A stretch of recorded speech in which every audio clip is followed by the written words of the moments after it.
In today's video, I'm going to teach you how to get AI features in GoHighLevel.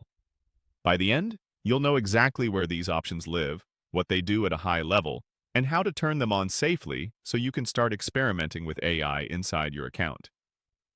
First, make sure you're already in your GoHighLevel dashboard and working in the correct sub-account. The AI options you'll need are managed per location, so being in the right place matters.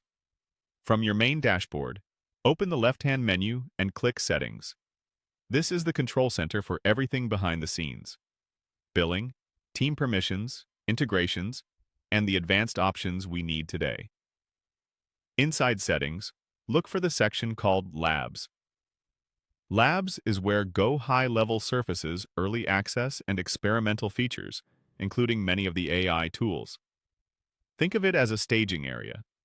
Powerful features live here before they're promoted to the main product. Because these are evolving, interfaces and names can change, and availability can depend on your plan, role permissions, and region. If you don't see Labs, or it's empty, you may need admin access or a higher plan. It's also worth refreshing the page if it looks out of date. When you open Labs, you'll see a list of features with short descriptions. Find the AI feature you want and toggle it on. Before you switch anything, take a moment to read the description. It usually explains what the tool does, where it will appear after enabling, and any usage considerations. Some examples you might find include AI-assisted content generation, AI chat or SMS assistance, call transcription and summaries, intent detection, or AI-enhanced automations. Depending on the feature, you may see a brief confirmation message, a note about beta status, or information about metered usage. If pricing or limits are mentioned, make sure they align with your account's needs.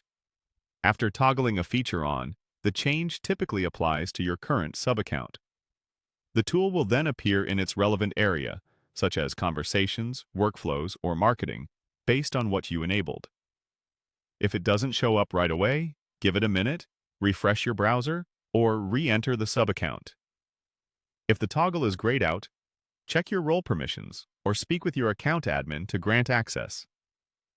A couple of best practices as you explore. Start with 1 or 2 AI features at a time. Test them on a small sample before rolling them out broadly, and keep notes on what improves your workflow. Since Labs items can evolve quickly, revisit the page periodically to see what's new or if any features have graduated out of Labs.